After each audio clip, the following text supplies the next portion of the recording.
Welcome to the Bigfoot Terror in the Woods podcast. I'm your host, W.J. Sheehan. Hello, everybody, and welcome once again to our podcast. My name is W.J. Sheehan, author of the series Bigfoot Terror in the Woods, Sightings and Encounters. And I'm so glad that you've taken time to join us for today's show. We have a power-packed lineup in store for you today, and I'm just itching to push the plunger and get this party started. As you know, our show is in 3 segments: Cryptids in the News and History, where my brother Kevin is waiting in the eaves with some very interesting findings for us today.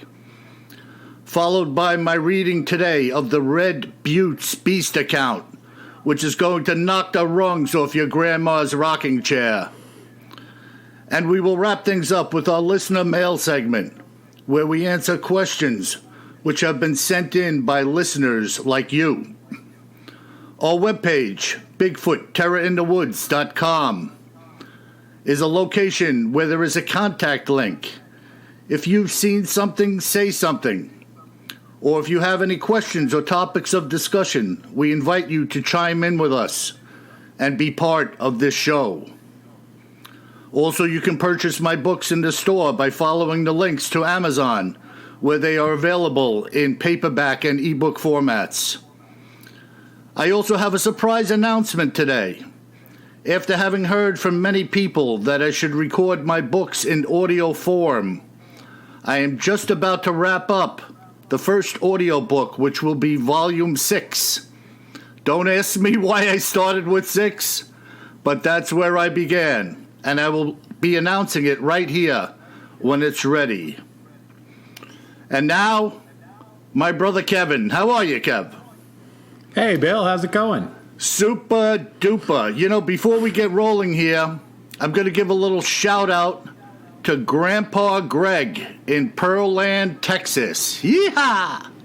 Yeah, Grandpa Greg is a big fan of the books.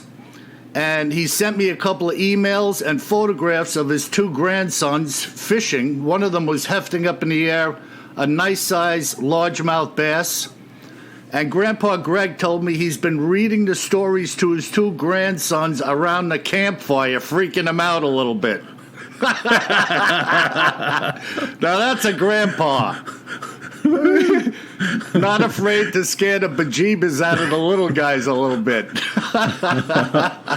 Oh, that's fantastic. Yeah, you know, as we come out of the gate here, Kev, I was thinking about something, and I want to throw this question at you. You personally, I already know my own answer to this question, but you personally, you're out skiing, coming down the slopes in Utah.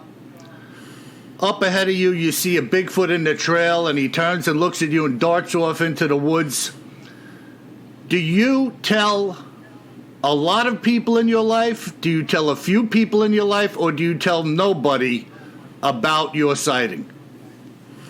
Oh, that's a great question. You know, I personally think I would tell a lot of people. You do? Yeah, I do. I think if you're, well, and maybe it's just the setting. You know, you're skiing down a mountain. There's a lot of other people skiing down the mountain with you, or at least enough that would see the hairy man as well. So you wouldn't be the only one reporting it. So I would tell a lot of people about it. You know? Yeah, that's funny you say that, because I should have prefaced the question with you're kind of sliding off to some side route where you're alone. I'm not. Yeah, then it's probably a few then. Okay. You know, you tell the people that that know you pretty well and know that you aren't crazy, right? Yeah.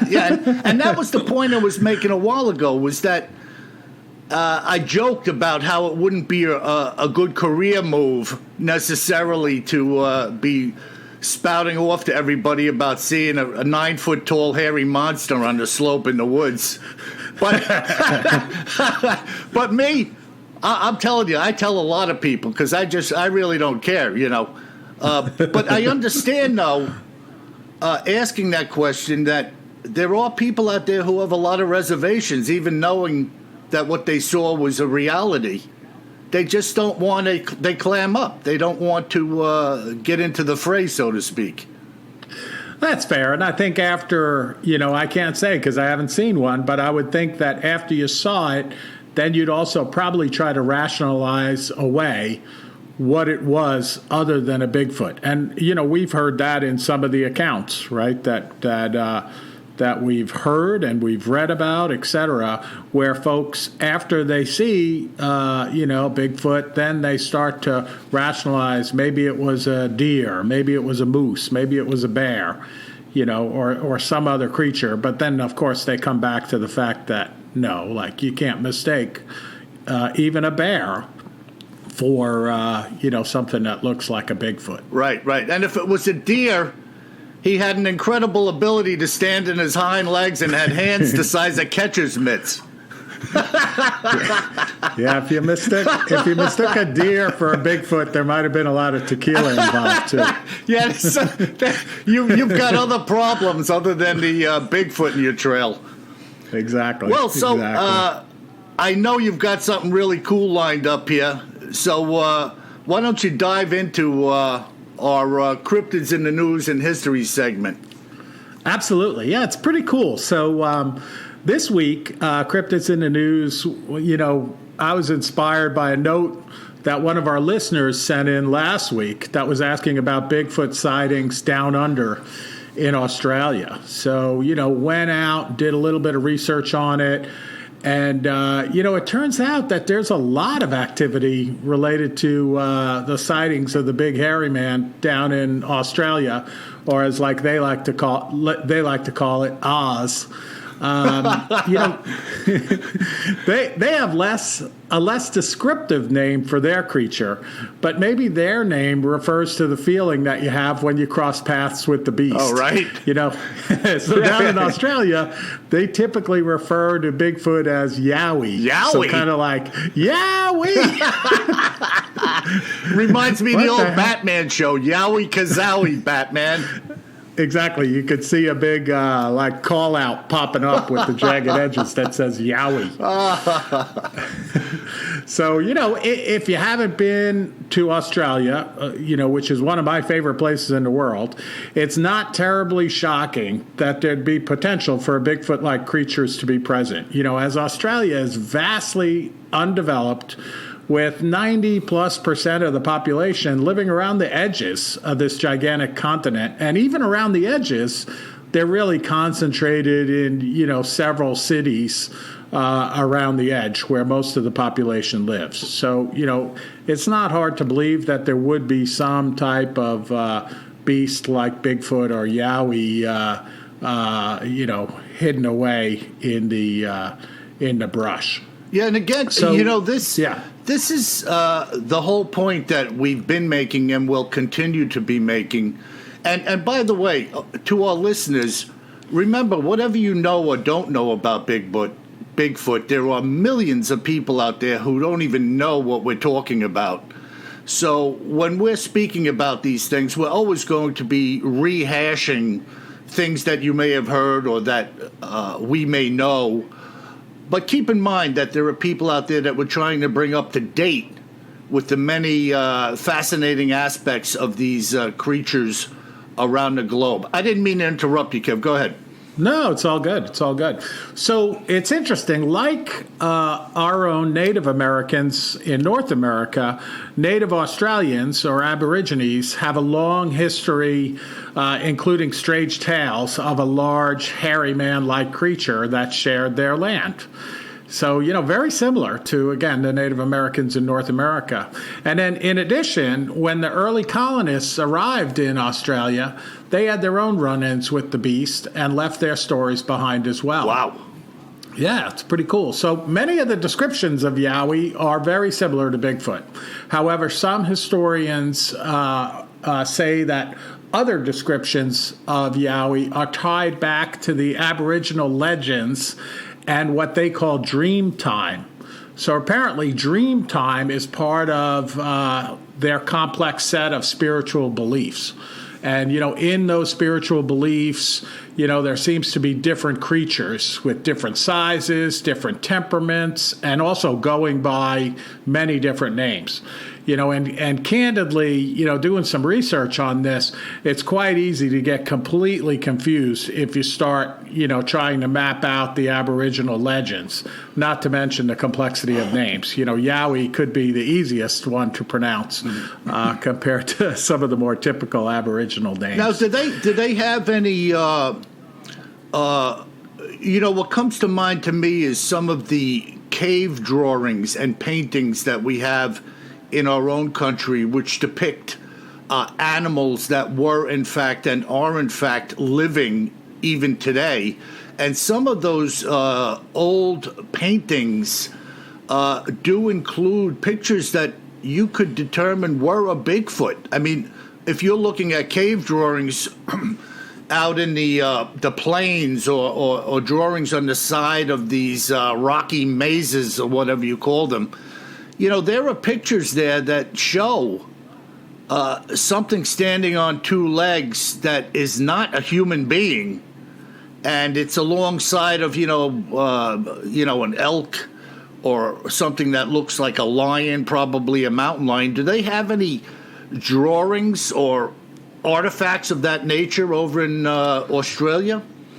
Yeah, I haven't seen a direct reference to drawings, but I would not be shocked because the presence of Yowie and the other similar creatures in the Aboriginal folklore, Aboriginal history, seems to be very rich. And, getting back to the different incarnations, it's similar, I guess, to the Native American medicine men, when they spoke about some of the other, creepy creatures, right, that existed, but not always similar to Bigfoot, although certainly there are some that are very similar to Bigfoot in their history. Even in that, we'll get into it down the road, but for instance, they have these things they call shapeshifters. Exactly. This belief of these creatures being able to take the form of a person, an animal, kind of flipping in and out of our reality and trying to dupe the people on the planet. So, I mean, it's all rich in some really high strangeness. That's a good way of describing it. So, but it's a real rich history there. Again, it does get confusing when you mix together, the visions of what they call dream time and then the actual descriptions of Yowie, which appears to be separate from some of the things that are part of their religious beliefs. Now, have there been sightings? Are there any without getting into the accounts today, have people had sightings of the creature as we do Bigfoot? Yeah. I actually have a couple of short descriptions here of sightings, but just like our own Bigfoot in North America, there's thousands of reported sightings in Australia. Wow. So a lot of them. So, maybe our the individual, I think his name was Reggie, that sent in the mail, maybe he was new to Australia, and hadn't heard about Yowie yet. But it seems like Yowie and the sightings are very strong. So, and most of the sightings appear to be in the eastern side of the continent. And the Springbrook region in southeast Queensland, again on the east side, seems to have had more Yowie reports than anywhere else in Australia. And it's interesting, so there's a notable that reported a sightings, and this goes back to 1977. A former senator of Queensland, his name was Bill O'Chee, reported to the Gold Coast Bulletin he had seen a Yowie while on a school trip in Springbrook. O'Chee compared the creature he saw to the character Chewbacca from Star Wars. Wow. So that's, pretty interesting. Yeah, right? and I mean, Chewbacca's a big sucker, boy. Exactly. Well, and getting to that, it says he told reporters that the creature he saw had been over 3 meters tall. Wow. So, more than 9 feet tall, which that is a Chewbacca-like beast. And here again is, I hate to say somebody's credible or not credible because I tend to side with just about anybody when they're telling me something. I've got no reason to think they're full of hot air. Here's a guy that's a senator or whatever he is. He's an elected official, and he's sticking his neck out saying he saw this Chewbacca that could fill half the cockpit of a Star Blaster or whatever they fly around in. And he says he saw it. I mean, over 3 meters tall. That is one big-ass beast. Yeah, and he's a senator, and he's on a school trip, so it's not like he's out in the middle of the night after walking home from a bar or something like that. So it is, it sounds very credible. Lots of different sightings out there, and even in March 2014, I read that 2 Yowie researchers claimed to have filmed a Yowie in South Queensland using an infrared tree camera, collected some fur samples, and found large footprints. But I couldn't track down any images yet in the research. If we do, we'll definitely come back to it at a later date. Yeah, definitely. So we've got more grist for the mill going down the road. We'll be digging back into the Yowie Kazowie character and seeing what and I'm thinking of 2 things. I remember Reggie's letter from our last podcast. And, of course, yes, he could be new to Australia, but he could be also somebody that's living there and has no knowledge of it. Absolutely. And, good point. Last night I'm at work. I'm at my computer console, and occasionally we train people. And a new nurse, she's from India. I'd estimate her age as being, 25 to 30.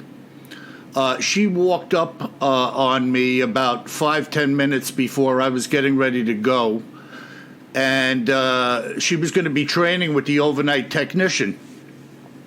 So I was in the middle of something, kind of wrapping up my gig for the day, and I'm always opening up the topic of Bigfoot with people and pumping the books and the podcast and everything. So here's this Indian lady.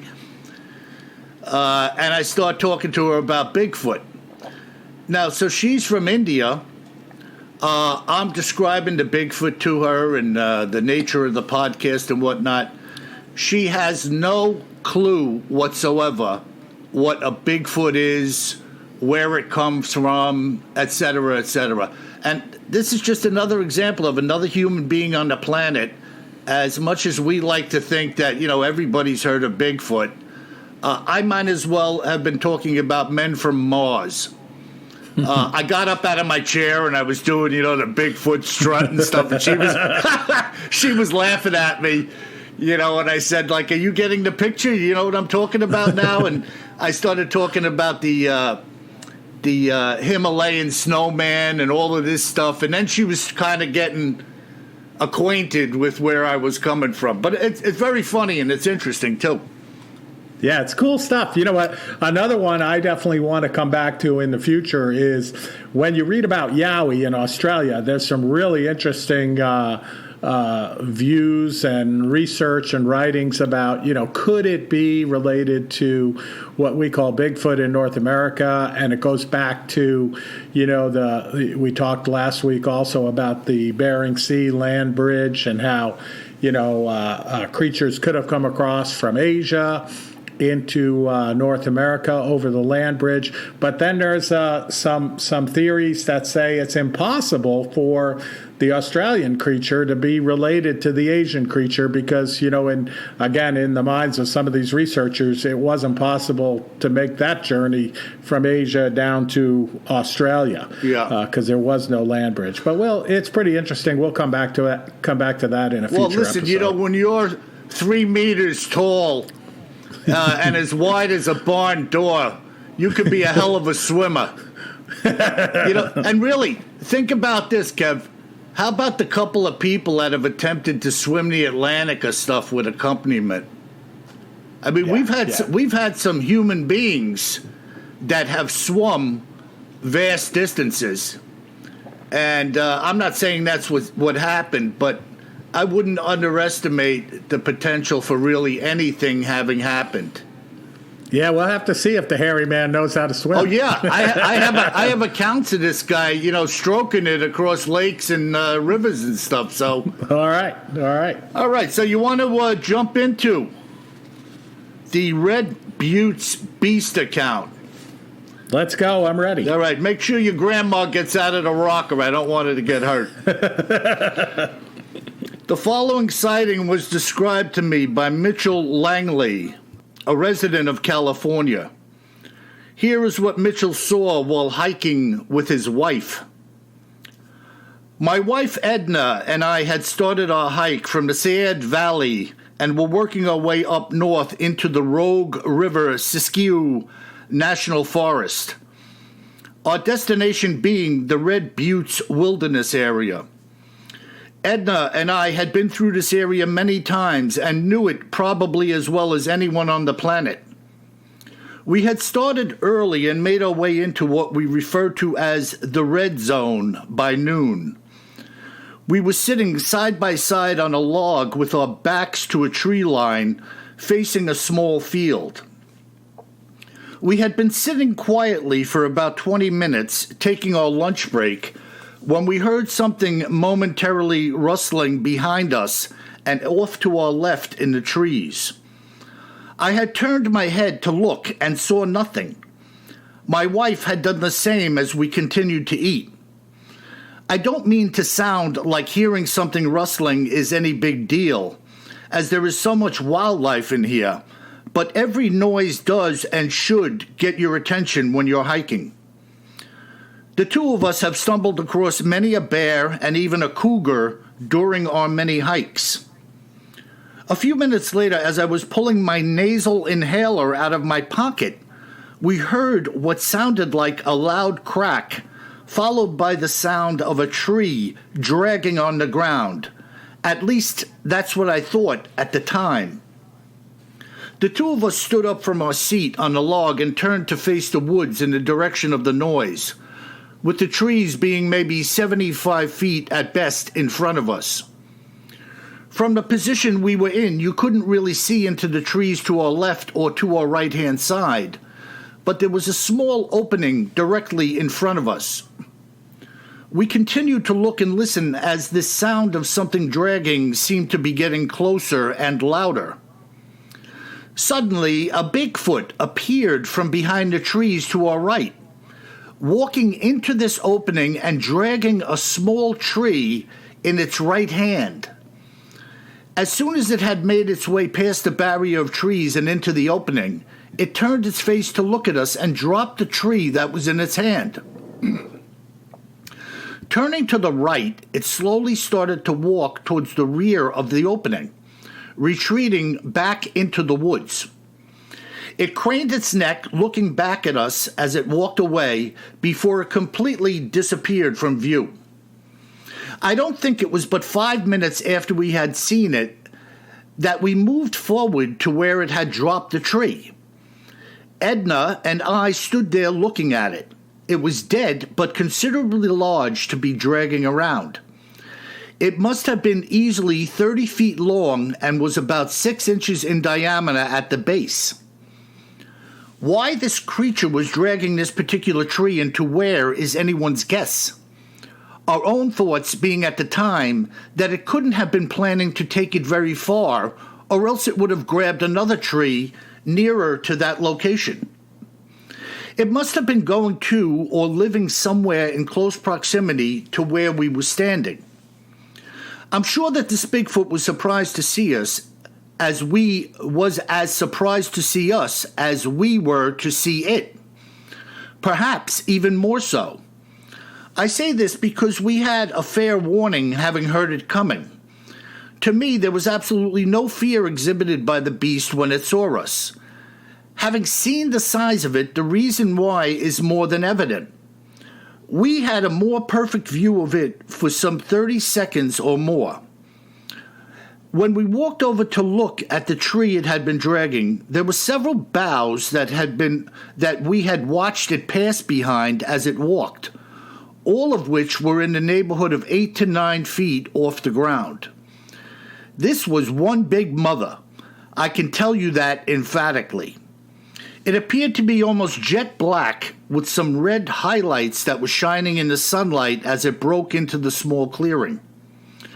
From the side, it seemed to be about 3 feet thick from front to back, and its fingers on the left hand were hanging just below knee level. One of the oddities about it was that the head looked tiny for the body. Now, don't get me wrong, the musculature was immense in every sense of the word, but even at that, the head seemed relatively small.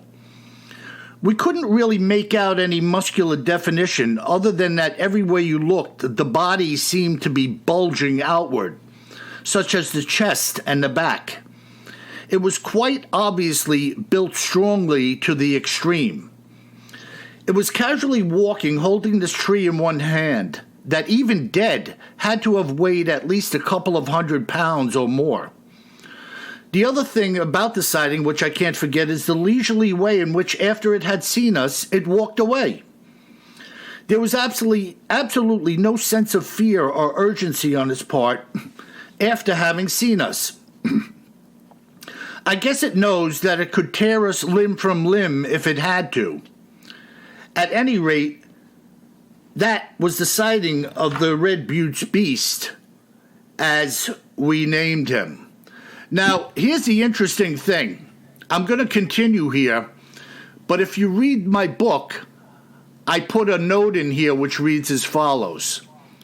My dear readers, some 6 months after Mitchell was interviewed about the encounter at Red Buttes, I received a phone call from none other than Mitchell himself.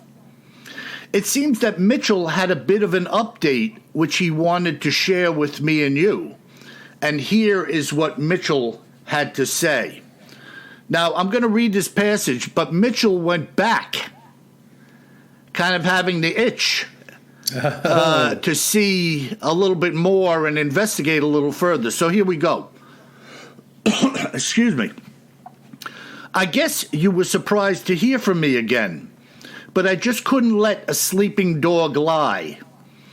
I had been troubled since the day of the encounter as to what the Bigfoot was doing dragging the tree around in the woods, and had decided to go back into the area to do a little more investigating.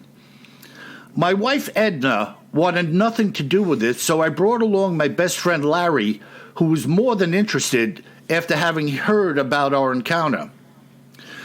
The two of us made our way in exactly as my wife and I had on that day. I knew I was at the precise location of the last sighting because I had actually dropped and forgotten about my nasal inhaler, only to find it lying next to the log where we had eaten our lunch.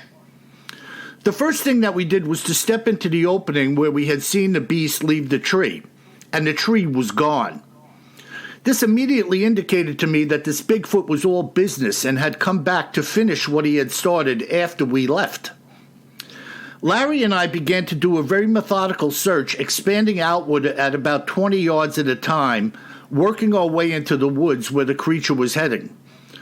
Our hope was to discover what the tree was being taken for without ending up dead in the process. By the way, we had both brought our handguns with us on this trip. I guess it was about 2 hours into this grid search that we ran across a teepee-like structure made of trees in the woods.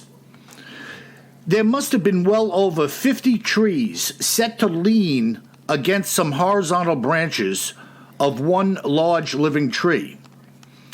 As we walked around this structure, if you can believe it, I actually remembered and recognized the bark pattern on the one that he had dropped and saw it within this structure. As we stood there examining this phenomena, Larry said that he thought he saw something dark out of the corner of his eye, and he pointed in the direction he wanted me to look. Neither of us could see anything, but he was certain that he had seen some dark color move in and through a small opening in the branches. Now, Larry is a very able and experienced woodsman. If he says he saw something, he most definitely did. Dark color in these parts means bear, and perhaps during this venture, a Bigfoot. Needless to say, you don't start wandering around looking for either without a gun. Well, we had a lot to talk about and began our hike back out. We must have hiked 2 miles or more, bullshitting the whole time about what we had just seen and what my wife and I had seen previously. And I could tell that Larry had caught the bug, just as I had. There is something quite extraordinary that happens to a man or a woman when you see one of these creatures. Speaking for myself, it's now like I can't let it go. I want to know more, and I want to see more. Anyways, so we are hiking about 2 miles outbound from the structure when unexpectedly a large and voluminous howl starts emanating from the woods, coming directly from where we had been. We both turned to listen, and it must have went on for almost 20 seconds before it stopped. It was louder than the blast of a cruise ship's horn, and it made our hair stand on end. I said to Larry that the Bigfoot must have been giving us a farewell salute. There was absolutely nothing else in this region that the sound could have been coming from. What do you think of that? Wow. That's spectacular. I mean, especially the description of the roar being like a cruise ship horn. So, you're not going to hear anything like that out in the wilderness, I don't think. Yeah. I've never heard anything like that. Yeah, and I've heard this. My God, I don't even know. I must have a dozen accounts where people referred to this roar from a Bigfoot when they were in reasonably close quarters to it, feeling like it was going to tear the flesh from their body, or that it was like disrupting their organ function as these sound waves were going through them. Wow. It's just a blast. Yeah, super interesting, too, that it's, this Red Buttes wilderness. It looks like it spans part of Northern California and Oregon. It's in it has a rugged mountain range in it, and it's between the Rogue River and the Klamath River. So it's pretty interesting reflecting back on our last podcast.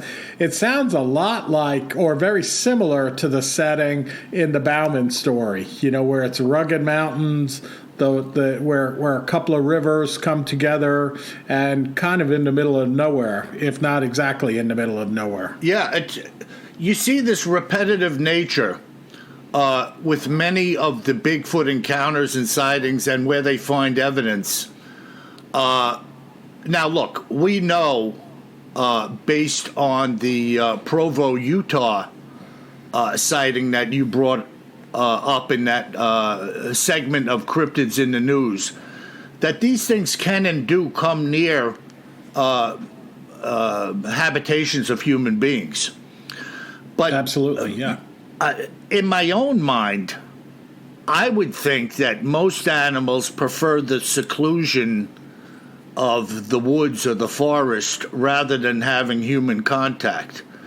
But who's to say? We really don't know. We're postulating on every front as to what these creatures do or will do or want to do. We really don't know.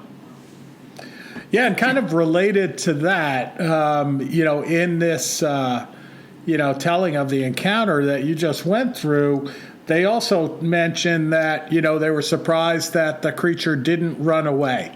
And I think we hear that all the time, that it kind of gradually walks away, not like it's startled and sprinting out of the picture. Right. Yeah. Now, what do you make of that? Do you think it really is such a monster that it does think, as he was saying, that it could tear them limb from limb? Or do you think it's just not shocked? It's just moving away from you like, I'm on my own out here today, and I'm going to leave you guys where you are. Yeah, it seems to be a stealthy creature, right? So, if it is a stealthy creature, then it probably sees humans a lot more often than humans see it. Yeah. So it's comfortable with what it sees. And then, if it's 9 feet tall, it's certainly close to the top of the pyramid of the food chain. Yeah. For its surroundings. Yeah, definitely an apex creature. Yeah, apex predator. I don't know if you ran into a T-Rex, if you'd see it running away from you. Yeah, it'd probably be running at me. And even with the creatures around my house here, like the deer don't just take off when they see me. They look at me, and then if I'm really not posing a threat, they will either stay and continue doing what they're doing, or they will just casually saunter away, putting some distance between themselves and me. But the only time I see them bolt is if something loud happens, or if I make a sudden movement, say I go running off the deck, or jumping around or clapping my hands. Then they're going to take a few leaps and disappear into the trees. But other than that, unless you really give them a reason, they may leave because they want to get away from you, or they'd rather not be near you, but they don't necessarily run. Yeah, no, absolutely. They kind of assess the situation. I think, also, I think it's interesting that in many of these sightings, folks mention, and it was mentioned again in this encounter, the size of the back of the creature, like the strength of the back, when they see the back of it. Right. And then also the color, so it's, I think, I don't know, we always think of them as either being black or brown, but you often hear about this red color or reddish hint, or even a pure, reddish hue to the fur. Yeah, which I think is interesting. Yeah, I don't know what to make of that, other than people tell you what they've seen, and you have to take it at face value. I mean, Bigfoots have been sighted that are.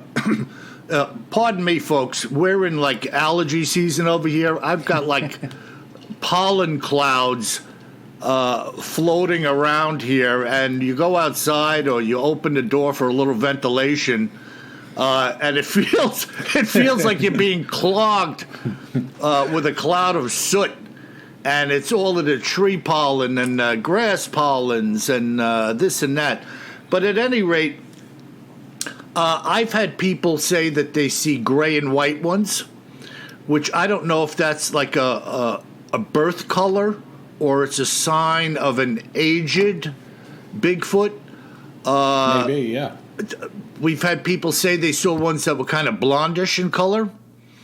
And, who's to say? But they could be like human beings where we have different hair colors and appearances, Certainly. So that was really bizarre. And, the casual nature, once again, at which this creature was able to wrap its hand around a 6-inch diameter trunk of a tree and just drag it. Just pull this thing along. I mean, if you and I, Kevin, were trying to manhandle that 30-foot tree, we'd probably be dragging it like we were in a tug of war, pulling it, a number of feet at a time and then re-grabbing it and gaining our footing and doing it again. This thing was walking along with it like it was holding a small bag of potatoes. Yeah, that's that 9-foot size and extreme strength, right? Yeah, it's off the charts. I mean, their muscles, even their muscle fibers, people say they're like part of the human race or they're some type of freaky human being. I think they're totally wrong. No human being, no matter how you developed, has that type of muscle fiber and that strength. Right. That's like a bear. When you see a bear casually walk up to a camera or a cabin, and it just kind of starts leaning its paw against the door, and the door busts off the hinges, tearing all of the trim work and everything off. It's like it's exerting nothing, and yet it has a capability that far exceeds anything that we know. Yeah, absolutely. So where are we going? All right, you want to go out to some listener mail. And, just before we go there, we love hearing from you in the listener mail, so keep that coming. But also, if you like the podcast, go out there and leave a review for the podcast so that we can get others turned on to it as well. So the first letter, Bill, came in from Europe, from Tatiana in the Czech Republic. Wow. Yeah, pretty cool. She says, I love this new podcast, and I've read volume 1 of your series. Why do you think more people aren't attacked by the beast? Thank you for doing what you do. Wow. Why do you think more people aren't attacked? Well, first of all, I would say it's the luck of the draw, Tatiana. and thanks for taking the time to communicate your thoughts with us. We do have a number of accounts where people have been attacked, but I don't think initially it's the purpose of this creature to attack anyone.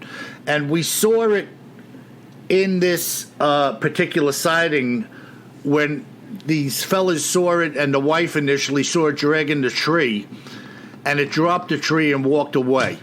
Now, I've always taken the position, and this is just me, it has no scientific basis whatsoever. I think personally, if you see a Bigfoot and walk away from it, you've had a good day. I don't think that there's any rhyme or reason to why these creatures attack or don't attack. I do think personally, if they were hungry and they hadn't eaten in a while and saw you, you might be on the dinner menu for that night. But who's to say? We're just guessing. We have no idea. And then you have to consider also, I've thought about the fact that these creatures, like any other creature, let's look at a dog for a minute. Look at the variety of personalities in some dogs. How some of them are just such a mush lapdog, and then others, you can't even extend your finger towards them without them snarling at you and trying to snap at you. Absolutely. So what about Bigfoot?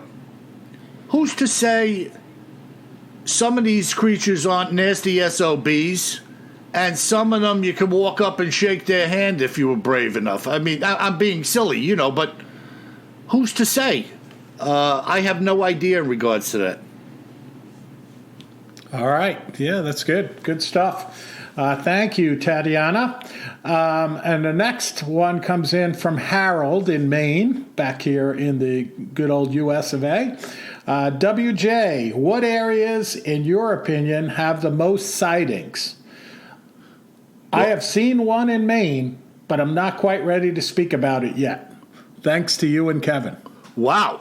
Yeah, well, so that gets to your point, too. Like here, he's seen one, but he's not ready to talk about it yet. Yeah, well, I don't know when you're going to be ready. Maybe I can come up there and persuade you. Yeah, well, just bring a little gang of hooligans up there and see if we can drag the testimonial out of you. We'll be like the Keystone Cops piling out of a van. Oh, man. Kev, I totally forgot the question. Yeah, so he was thinking about the Keystone Cops.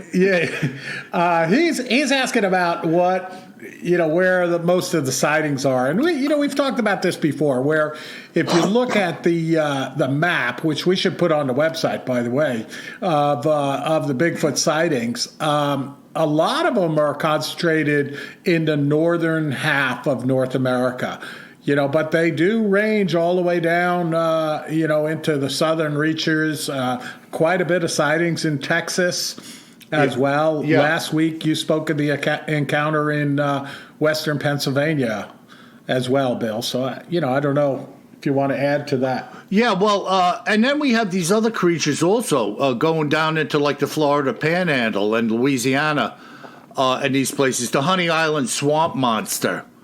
Right. The swamp ape in Florida. Many of the sightings are occurring in the eastern section of the country, from Maine down through the Great Lakes states, Ohio, Michigan, and they're all over the place. The least are in the more dry and arid states, New Mexico, Arizona, Kansas, some of these states that don't seem to have the heavy forestation or as much in regards to lakes and rivers. These creatures definitely seem to be prone to hang around. And if you look at the Canadian accounts in many of the books, now Canada is like Minnesota on steroids. They've got water, rivers, lakes, and streams like it's nobody's business in Canada. And there are a lot of sightings around lakes where people are fishing or boating or fly fishing, whatever the case may be. So, but as far as the United States is concerned, the densest concentration is definitely in the Pacific Northwest, particularly in the coastal regions. Right. Where the account took place today, up there, Northern California, Oregon, Washington, Montana, Northern Idaho, for sure. Yeah, now, my friend Johnny lives right out in the heart of that. And also Wes, my buddy Wes from Sasquatch Chronicles. These guys live right in the teeth of that. And both of them have had encounters with Bigfoot. So, once again, it just proves my point that people who are seeing these things, for the most part, are entering into their domain. They're out there. These places are not heavily populated. And they're out there doing things, and blam, there it is. Welcome to the party. And all of a sudden, now you're somebody who's experienced Bigfoot. Yeah, it's good stuff. Certainly a lot of sightings in very rural places. And here in North America, especially you mentioned Canada, a lot of rural places for Bigfoot to hide out. Absolutely. Right. And our last letter this week, I hope I get the pronunciation correct. We're going to go across the Pacific Ocean to the Philippines. And the note comes in from Diosado. Again, I hope I got that right. It says, "Dear WJ, I'm fascinated by this podcast and the things which you bring to light. I have neither seen nor heard of anything of this sort in my area of the world. Do you have any reports from Asia?" Wow. We're really getting hit with a couple of curveballs here tonight, brother. But I have not. I have seen some television footage and shows about the, I'm not even sure how to pronounce it. In my mind, I'm thinking like the Orang Pango or something like that. Some little monkey man that's been seen in those regions. But maybe that's something we could dig into for our cryptids in the news segment down the road, like we did with Reggie and the Yowie Kazowie creature down under in Australia. Sure. And, that creature you mentioned, that's out there, around the islands in the Philippines. And Diosado's saying, in Asia, of course, Asia is a huge place. Right. We certainly know of the Yeti, of course, Bigfoot's cousin, often cited in the Himalayas and Tibet. And then, again, in another episode, we may talk about the theories behind this great ape that, a lot of zoologists believe existed back, many, many thousands of years ago. And the idea that some of these sightings in Asia in particular may be descendants of this great ape. that is now believed to be extinct, because that thing was like 10 or 12 feet tall and walked on its, was a bipedal like our friend the Bigfoot. Yeah. And, it's interesting. I heard a gentleman being interviewed about his book a couple of years ago. Very interesting. And I like this guy because he added some humor into what was an otherwise unfortunate set of circumstances that he was addressing. But he made a very good point. He said that man likes to think that we're at the top right now, as far as being able to control the animals and creatures such as Bigfoot, lions and tigers and bears. But he said it wasn't until we had guns, viable guns, that we can even attempt to control any of this stuff. And he made a point of saying that we were in the food chain like anything else for a lot of creatures. And one of the interesting things he said was originally people who were finding skulls with holes in them were assuming that these were from battles. In other words, somebody got hit in the head with a pointed club, and that's how they got the hole in their skull that was found upon exhuming the skeleton. But he went on to say later discoveries made men like himself come to the realization that some of the holes in these people's head were from the fangs of a saber-toothed tiger that caught them by the skull and popped them one, killing them and eating them. So, as we go forward, there's a lot of interesting stuff going on here with this, the belief of this giant ape creature, huge bears that used to roam the earth and are well known and well documented. So there's really no end to where we can go and things that we can uncover and talk about. No doubt. Well, great episode. Thanks everybody for listening. Don't forget, please leave a review on your favorite app for listening to podcasts. That's right. And for all of our listeners, I leave you once again with a sobering reminder. Always carry more gun than you think you're going to need. Sleep tight.